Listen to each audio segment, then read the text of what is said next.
Assalamualaikum warahmatullahi wabarakatuh. Gimana kabarnya anak-anakku semuanya? Eh, Semoga anak-anakku semua dalam keadaan baik, sehat, dalam lindungan Allah Subhanahu wa taala. Amin. Baik anak-anak, kita akan mengingat kembali pelajaran yang sudah selesai ya. Jadi minggu lalu kita sudah selesai membahas tentang Jenderal Sudirman ya. Jenderal Sudirman. Jadi dari biografinya, terus kemudian sifat-sifat Jenderal Sudirman itu apa ya. Nah, sekarang coba anak-anak buka di buku paketnya halaman 69 ya, 69. Di situ ada rangkuman ya. Jadi rangkuman itu poin-poin penting terkait dengan materi kemarin, yaitu Jenderal Sudirman ya. Oke, nomor satu, Jenderal Sudirman lahir di desa Bantar Barang, Rembang, Purbalingga, Jawa Tengah pada tanggal 24 Januari 1916. Ini kita udah bahas ya. Jadi jangan sampai dilupakan nih tanggal-tanggalnya nih, karena nanti pasti ya di ujian kalau tanggal-tanggal kayak gini pasti keluar ya. Kemudian nama ayah Jenderal Sudirman Cokro Sunarjo ya. Dan ini nama ibu nih yang paling sering dihafal sama kalian ya. Nama ibu Jenderal Sudirman adalah Siem ya. Jenderal Sudirman wafat pada tanggal 29 Januari 1950 dan dimakamkan di Taman Makam Pahlawan Semaki, Yogyakarta ya. Nah, saat remaja beliau aktif di Pandu Muhammadiyah Hizbul Waton. Nah, sebelum di Hizbul Waton beliau di mana nih? Aduh, pada ingat nggak? Pada ingat nggak beliau di mana sebelum di Hizbul Waton? Di KBI, ya, di Kepanduan Bangsa ya. Itu. Kemudian beliau masuk ke Hizbul Waton dan aktif di Hizbul Waton. Kemudian juga setelah itu juga beliau menjadi pimpinan pemuda Muhammadiyah dan terpilih sebagai wakil Majelis Pemuda Muhammadiyah Banyumas ya. Nah, untuk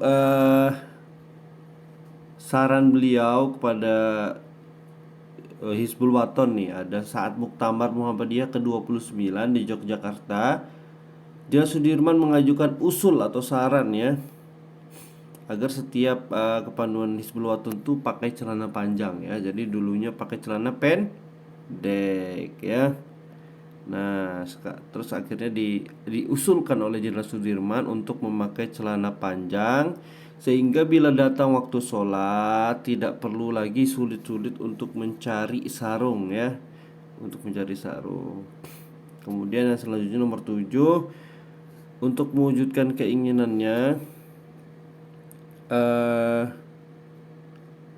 sebagai guru ya di his itu kemarin setingkat apa, ayo lu jangan sampai lupa. His itu setingkat apa, di catatannya dibuka lagi ya, ada ya. Jadi Jenderal Sudirman ini hanya setingkat SMP sekolahnya, tapi bisa mengajar ya, bisa mengajar di Holland Indian School ya. Ya, beliau mengikuti akhirnya untuk bisa ya mengajar di HIS itu beliau privat atau les kepada guru-guru senior ya.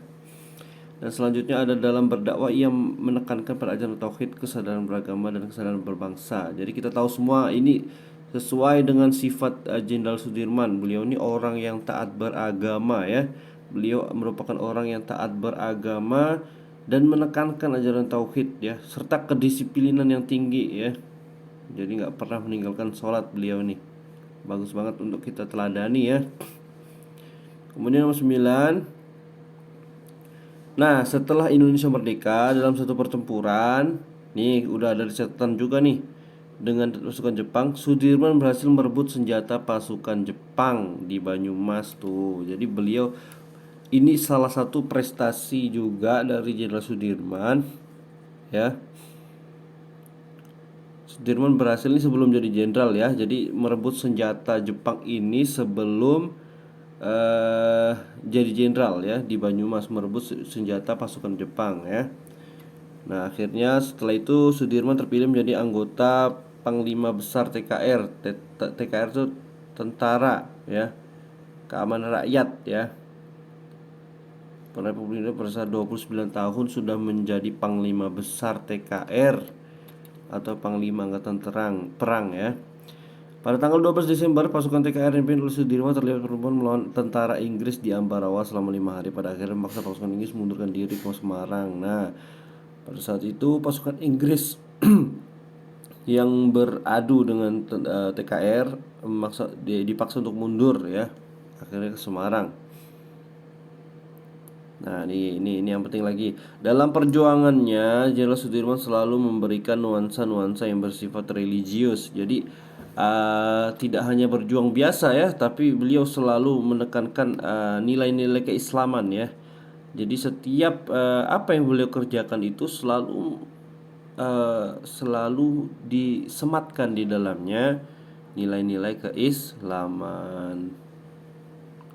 Oke, yang selanjutnya, Jenderal Sudirman merupakan sosok pahlawan yang beriman, pemberani, tanggung jawab, pantang menyerah, dan cinta terhadap tanah sesama ya.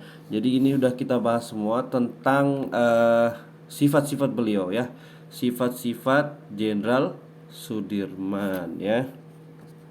Baik, ada 13 rangkumannya. Sebenarnya ada satu lagi. Ada satu lagi. Beliau karena yang dicatatan udah ada kalau nggak salah ya. Karena beliau punya jasa yang banyak dan juga ini berhasil merebut senjata pasukan Jepang ya di Banyumas.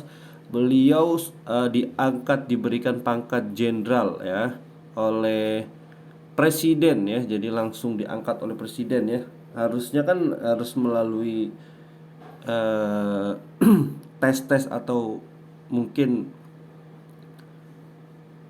ujian militer ya, tapi dia karena sudah punya prestasi yang sangat baik dan banyak, akhirnya yang salah satunya merebut senjata pasukan Jepang di Banyumas, akhirnya beliau diangkat oleh presiden untuk menjadi jenderal. Nah, ini udah kita bahas semuanya ya.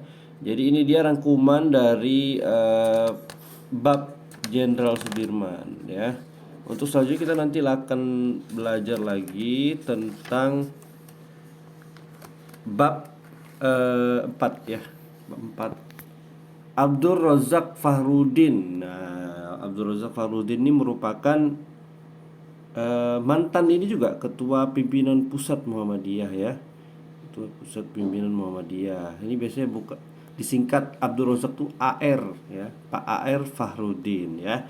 Baik, ini mungkin di pertemuan selanjutnya karena kita daring ya, kita PJJ ya. Jadi pembelajaran ini singkat banget.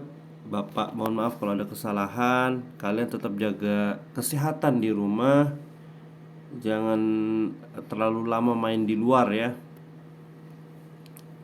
Karena sekarang ya disuruh PJJ lagi, disuruh untuk belajar dari rumah lagi ya.